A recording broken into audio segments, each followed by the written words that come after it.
नमस्कार। आपका अखबार के YouTube चैनल पर आपका स्वागत है। मैं हूं प्रदीप सिंह। विपक्षी एकता एक ऐसी मृगमरीचिका है जिसके पीछे सत्ता से बाहर होने के बाद से ही राजनीतिक दल भागने लगते हैं। कभी मिल जाती है, कभी नहीं मिलती है, कभी मिलती है तो सत्ता नहीं मिलती, सत्ता मिलती है तो एकता नहीं रह पाती है। तो ये लुका छिपी का खेल सत्ता और विपक्षी एकता का चलता रहता है। इस समय फिर से एक बार ये अभियान बहुत तेज हो गया और राजनीतिक दलों से ज़्यादा चिंतित वो लोग हैं जो लेफ्ट लिबरल इंटेलेक्चुअल जिनको कहें, या जो मोदी विरोधी ताकतें हैं, लुटियंस मीडिया कह लीजिए, आप खान मार्केट गैंग कह लीजिए, जो भी नाम देना चाहें।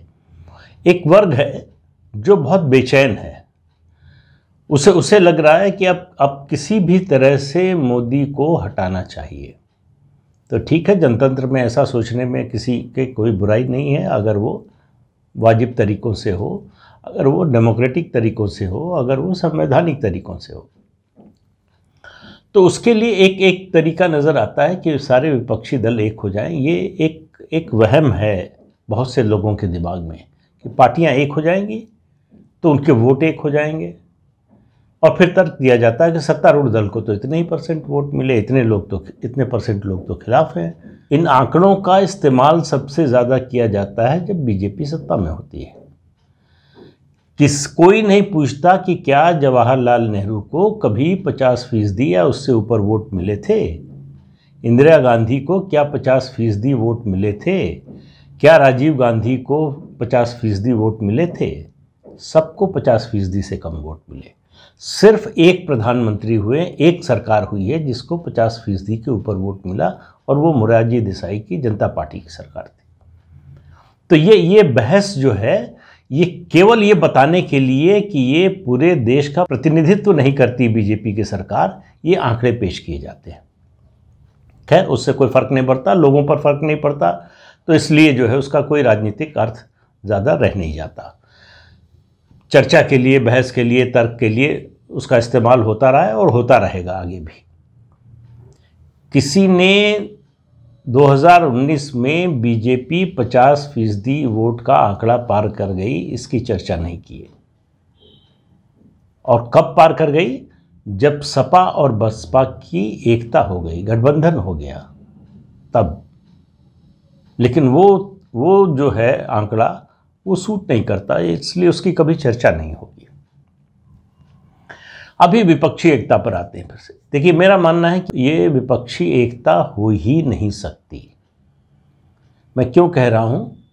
बहुत से लोग तर्क दे रहे हैं, लेख लिखे जा रहे हैं, बोला जा रहा है, कहा जा रहा है कि भाई 30 साल से गठबंधन की राजनीति का अनुभव लगभग सभी दलों को हो गया है। तो ये सबसे अच्छा अवसर है गठबंधन बनाने का, विपक्षी दलों के एक होने का। और सामने नरेंद्र मोदी हैं, एक मजबूत जो है विरोधी खड़ा है सामने, तो इसलिए और ज़्यादा ज़रूरत है एक होने की। अगर एक हो जाएं तो हरा सकते हैं। तो ये सोचने के लिए, सपना देखने के लिए तो ठीक है, एक हो जाए तो हरा सकते हैं। लेकिन सवाल ये है कि क्या ज़मीनी हकीकत का भी कोई अंदाज़ा है ऐसी बात करने वालों का? देखिए, विपक्षी एकता, मेरा मानना है कि इन 30 सालों का जो अनुभव है उसके बाद और मुश्किल हो गई है, आसान होने की बजाय। गठबंधन की राजनीति करने का अनुभव मिलने के बाद ये और कठिन हो गया है, क्योंकि लोगों को समझ में आ गया है। पार्टियां जो थीं, जो कभी विचारधारा पर आधारित पार्टियां होती थीं, वो अब परिवार पर आधारित पार्टियां हो गई हैं। वो कबीले बन गए हैं और एक कबीले के लोग सिर्फ अपना हित देखते हैं।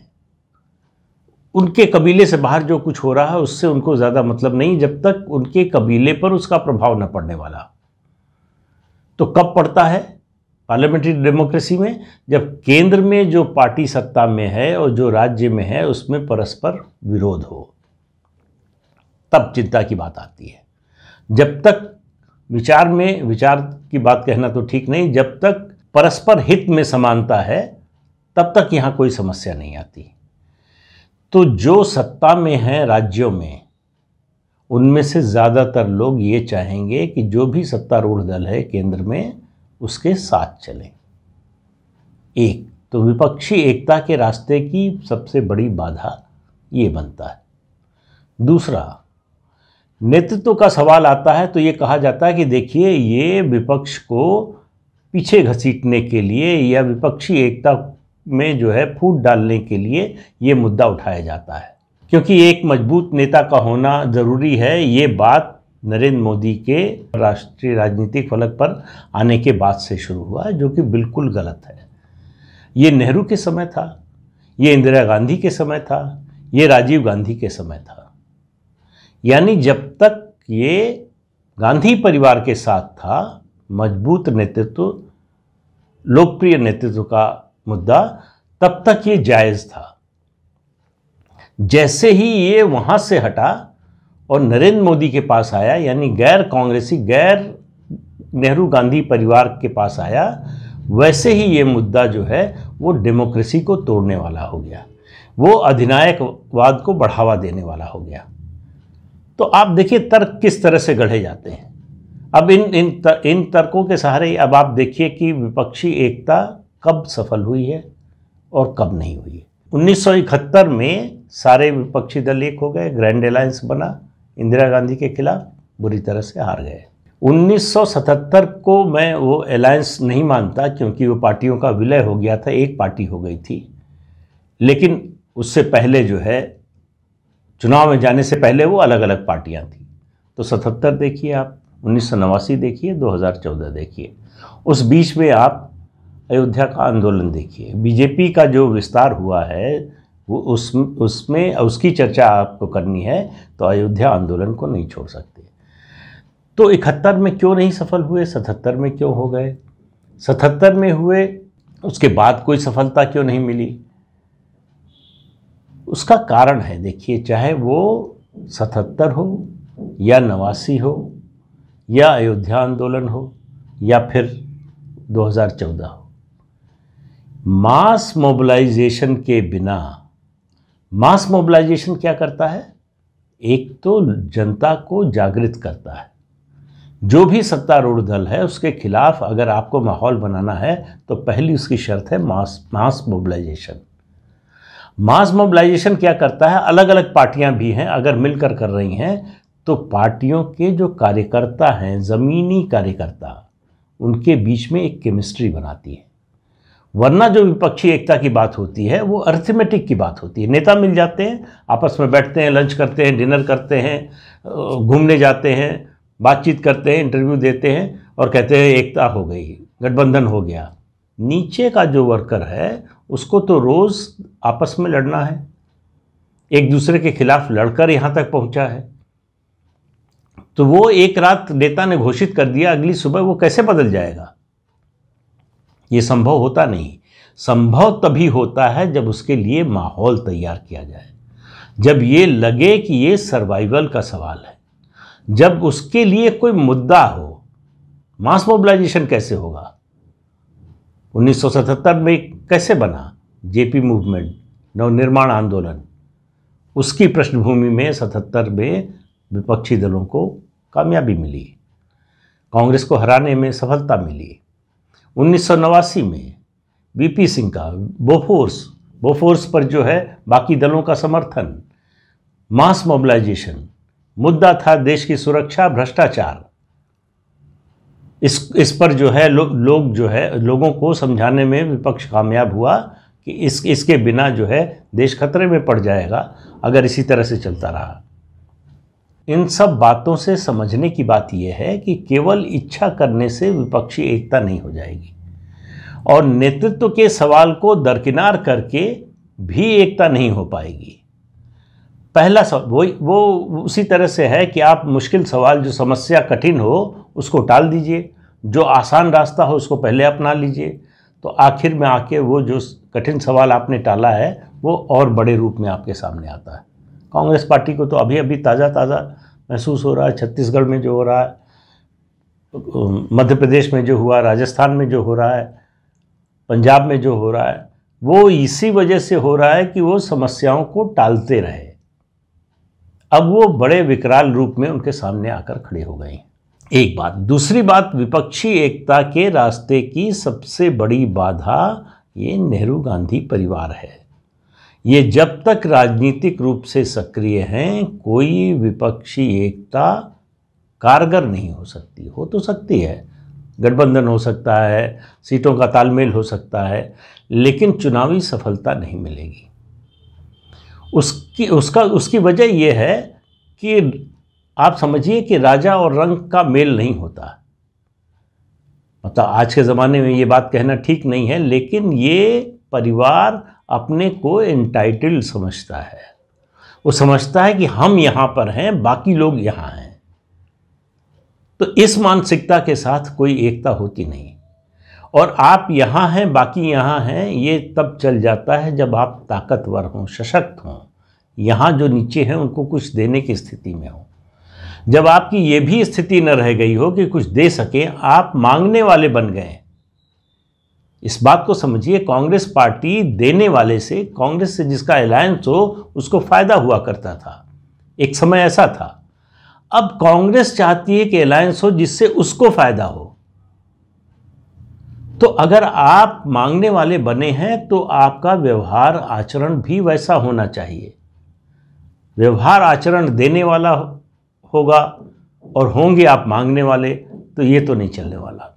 अच्छा, फिर आपके पास मास मोबिलाइजेशन की ताकत नहीं है, आपके पास एक नेता चुनने की ताकत नहीं है, आपके पास कोई मुद्दा उठाने की ताकत नहीं है। देखिए, मुद्दा उठा देना, बोल देना और फिर दूसरे मुद्दे पर कूद जाना, ये मुद्दा उठाना नहीं होता। जब तक अगर आप एक मुद्दे पर डटे हैं, उसको लॉजिकल कंक्लूजन तक नहीं ले जाते हैं, तब तक उसका लाभ नहीं मिलता। कम से कम राजनीति में तो नहीं मिलता। तो वो भी क्षमता नहीं है आप में। तो अब आती है बात गवर्नेंस की। आप लोगों के बीच में जाकर क्या कहेंगे कि नरेंद्र मोदी क्या गलत कर रहे हैं? 10 राज्य ऐसे हैं जहां गैर भाजपा दलों की सरकार है, मेजर स्टेट्स हैं। उनमें गवर्नेंस देख लीजिए और केंद्र सरकार की देख लीजिए, या बीजेपी रूल जो स्टेट है उनकी देख लीजिए। आप ऐसा कुछ भी करके नहीं दिखा रहे हैं जिसको आप मॉडल के रूप में पेश कर सकें। याद कीजिए 2013-14 में क्या किया था मोदी ने। 12 से ही शुरू कर दिया था गुजरात मॉडल। सबसे ज़्यादा अगर चर्चा थी गवर्नेंस को लेकर तो गुजरात मॉडल की थी। अब आप बहस करते रहिए कि जो मोदी दावा कर रहे थे उतना नहीं था, कम था, ज़्यादा था, वो सब अलग बात है। एक परसेप्शन क्रिएट किया उन्होंने, एक धारणा बनाई, एक छवि बनाई, एक माहौल बनाया कि गुजरात मॉडल जो है ये देश का मॉडल होना चाहिए डेवलपमेंट का। क्या कोई विपक्षी पार्टी जो कहीं भी सत्ता में है राज्य में, वो ये दावा कर सकती है? अगर आप गवर्नेंस में कुछ बहुत बेहतर नहीं कर रहे हैं जिसको दिखाकर आप कह सकें कि देखिए हमको अगर आप मौका देंगे तो इस तरह का गवर्नेंस होगा, तब तक लोग आप पर भरोसा क्यों करें? फिर सवाल आता है विश्वसनीयता का। आप कोई मुद्दा उठाकर उस पर लड़ाई लड़ने को तैयार नहीं हैं। बात फिर घूमकर वहीं मास मोबिलाइजेशन पर आ जाती है कि ये ट्विटर पर ट्वीट कर देने से और सोशल मीडिया में अपनी एक टीम बनाकर उससे हमला करा देने से, कुल लगभग 1.25 करोड़ लोग हैं ट्विटर पर फॉलोअर जो ट्विटर का इस्तेमाल करते हैं भारत में, 130 करोड़ की आबादी में। तो अगर आप सोचते हैं कि ट्विटर से आप चुनाव जीत जाएंगे, तो आप जाहिर है कि किस दुनिया में रह रहे हैं ये बताने की ज़रूरत नहीं है। सोशल मीडिया, ट्विटर या फेसबुक या दूसरे प्लेटफॉर्म हैं, वो आपके लिए सहायक बन सकते हैं, लेकिन तभी जब आप मेहनत करके एक स्टेज पर पहुंच जाएं तो वो कैटलिस्ट का काम कर सकते हैं। लेकिन आप ये सोचें कि वही आधार बनाएं, उसी से आधार बन जाएगा, तो ये नहीं हो सकता है। और कम से कम हिंदुस्तान में जो अभी स्थिति है सोशल मीडिया की, उसमें तो बिल्कुल ही नहीं हो सकता है। तो इसलिए ममता बनर्जी कोशिश कर लें, सोनिया गांधी कोशिश कर लें, शरद पवार कोशिश कर लें, और हाँ, आजकल प्रशांत किशोर कहीं नज़र नहीं आ रहे हैं। बहुत ज़ोर शोर से विपक्षी एकता करवा रहे थे और 2024 की तैयारी करवा रहे थे, अचानक अंतर्ध्यान हो गए। कहाँ गए हैं पता नहीं मुझे, लेकिन कोई उनकी चर्चा नहीं कर रहा, कोई उनका नाम नहीं ले रहा है। इस तरह के एकता का माहौल जो बनाने वाले थे वो लेफ्ट पार्टियां थीं, क्योंकि इंटेलेक्चुअल्स की सबसे बड़ी ब्रिगेड उनके पास है, मीडिया में सबसे ज़्यादा उनके लोग हैं। तो वो देश भर में एक माहौल बनाते थे कि विपक्षी एकता हो रही है, उसका जो है अब उसको सफलता मिलने ही वाली है, सत्तारूढ़ दल जाने वाला है, और सत्तारूढ़ दल के नेता और उसकी सरकार के खिलाफ जो खबरें, कुछ सही कुछ गलत, ये सब चलाने का काम वो करते थे। वो तो खुद ही अभी गिरे पड़े हैं, अपने घाव सहला रहे हैं। केरल में किसी तरह से एक सरकार बची है, उसके अलावा बाकी देश से लगभग साफ है। तो वो ताकत भी विपक्षी खेमे के पास अब नहीं रह गई।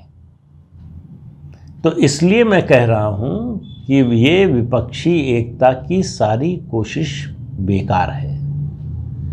और आखिरी बात कहूँ कि आप जनता को समझिए, जनता राजनीतिक दलों और राजनीतिक विश्लेषकों से ज़्यादा समझदार होती है। उसने देखा कि एक पार्टी के शासन से बड़ी समस्याएं पैदा हो रही हैं, तो उसने कहा किसी को बहुमत नहीं देंगे, अब मिलजुल सरकार बनानी है तो मिलजुल कर सरकार बनाओ। 30 साल इसका जो है एक्सपेरिमेंट किया, प्रयोग किया जनता ने। 2014 में कहा बहुत हो गया, और 2014 में केंद्र में और उससे पहले राज्यों में जिसको भी दिया स्पष्ट बहुमत। अगर इस बार भ्रष्टाचार के आरोप में, नाकामी नाकारेपन के आरोप में इस सरकार को हटाया और दूसरी आई, वो भी वैसी निकली, तो दोबारा पहली वाली को ले आने में संकोच नहीं किया, लेकिन स्पष्ट बहुमत से ले आए। ये देखिए 2007 से उत्तर प्रदेश जैसे देश के सबसे बड़े राज्य में भी हो रहा है। तो इसलिए मैं कहता हूं कि जनता जो है वो सब जानती है, वो नेताओं से और राजनीतिक पंडितों से आगे चलती है। ये बात विपक्षी दल के नेता नहीं समझ रहे हैं कि मतदाता ने, भारत के मतदाता ने गठबंधन की राजनीति को तिलांजलि दे दी है। फिलहाल हो सकता है फिर अपना लें, लेकिन अभी तो वो उसको तिलांजलि दे चुके हैं। इसका ये मतलब नहीं किसी राज्य में कहीं भी हंग असेंबली नहीं आएगी, परिस्थिति बन सकती है, लेकिन मोटे तौर पर जो नियम बन गया है, जनता के मन में जो बात आ गई है कि जिसको मौका दो पूरा मौका दो, उसके पास ये शिकायत करने का बहाना न रहे कि हमको आपने जो है पूर्ण बहुमत नहीं दिया, हम तो 5 साल अपनी सरकार बचाने में लगे रहे, काम क्या करते। अब वो 5 साल का पूरा मौका दे रही है और पूरा हिसाब ले रही है काम का। आप काम अच्छा कर रहे हैं फिर आपको ला रही है, नहीं करेंगे हटाने में कोई संकोच नहीं है। तो जब तक जनता की इस मनस्थिति को, जनता की इस सोच को राजनीतिक दल नहीं समझेंगे, तब तक उनका कुछ होने वाला नहीं। और इस अपोजिशन का मेरा मानना है कि इसके बस का तो है ही नहीं। तो सोनिया गांधी हो, ममता बनर्जी हो, राहुल गांधी हो, शरद पवार हो, लालू यादव हो, जो भी जितने नाम लेते जाइए, इन लोगों के बस का नहीं है। तो इसलिए जिनको उम्मीद है विपक्षी एकता की, उनसे मेरा कहना है कि कुछ और सोचिए। फिलहाल तो ये होता हुआ दिखाई नहीं दे रहा। आज के अंक में इतना ही, अगले अंक में फिर मिलेंगे किसी नए मुद्दे के साथ। तब तक के लिए इजाज़त दीजिए, नमस्कार। जाते जाते आपको याद दिला दें कि इस चैनल को देखिए, शेयर कीजिए, लाइक कीजिए और सब्सक्राइब तो ज़रूर कीजिए। नमस्कार।